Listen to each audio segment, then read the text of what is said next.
What's up guys, Albert here, welcome back to the channel. Today we are talking about how Rhode Island was ranked 45th out of 50 states as the least business-friendly states in the United States by a report by CNBC. You heard it right. Only 5 states did worse than Rhode Island when it comes to business friendliness. Now, I've had this channel for a while and I've talked about Rhode Island and business and how it is to start a business here for a long time, right? But I've never gotten into specifics and details. And this article coming out, this ranking coming out, inspired me to make a video about this because I do think it's really important. First off, I own my own business.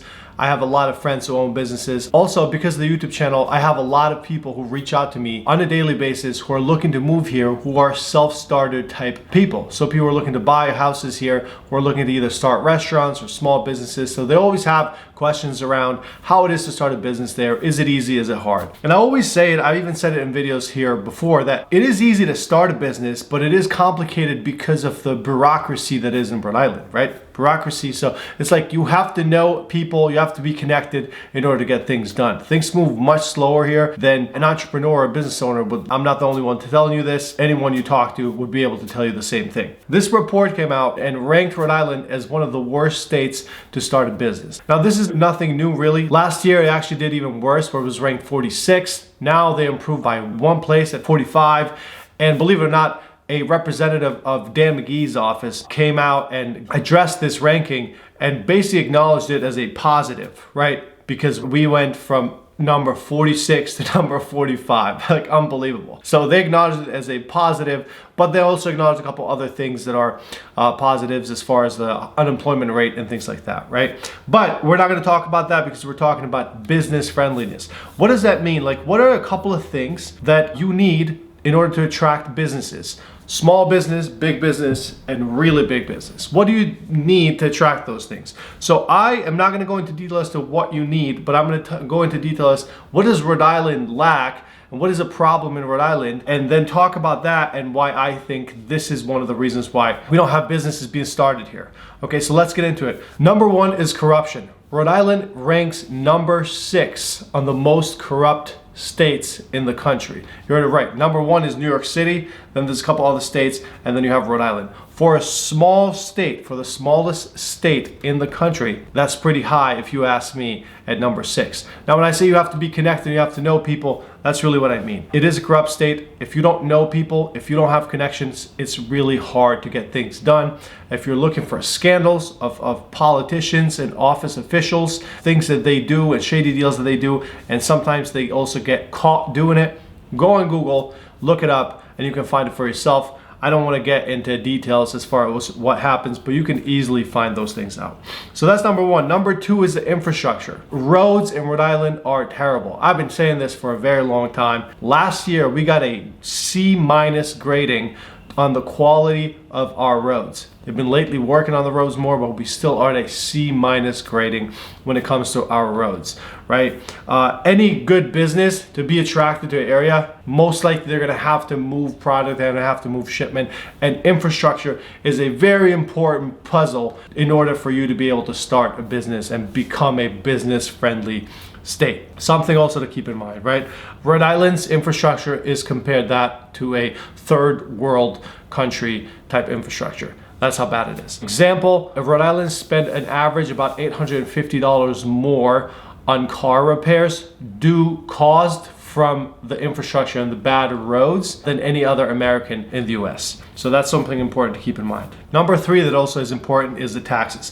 The 2024 State Business Tax Climate Index issued by the Tax Foundation ranks Rhode Island as having the 10th highest tax burden in the United States.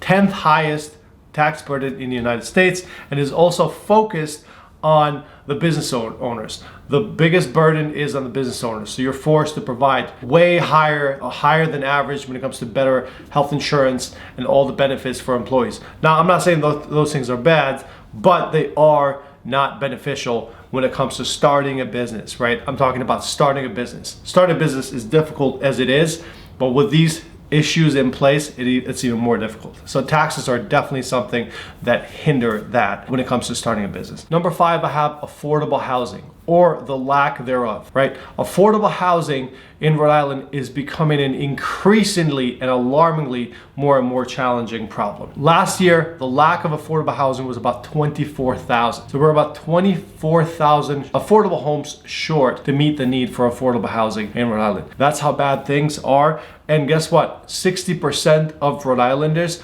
are paying more than 50% of their income in their housing. That is a crazy burden on everybody who lives in Rhode Island if you have to pay 50% of your monthly income towards your rent, mortgage, or just the cost to live. You're basically left with 50% to feed your family, send your kid to school, and do all those things. And this happens because we have very low inventory on housing, and houses have only gone up. There's not a lot of new construction happening in the country, obviously in the state as well. So that's why affordable housing is a big issue. Now, if you're a business who is looking to move here or bring a huge corporation here, or even a small corporation, you would be looking at this. You would be looking at the challenges that the state has with affordable housing, because you can't bring, let's say, 5,000 employees here or encourage them to move if they can't really find housing, right? So that's something important to keep in mind. A couple of other things that I want to talk about that I think are important is things like average cost per home and the average income, right? Although the average cost per home is up there, the average cost per home nationally is even higher than what Rhode Island is. I think nationally it's about $495 and Rhode Island is $467. The average income, I think the household in the US is about $110 and Rhode Island is about $106. So it's right about there,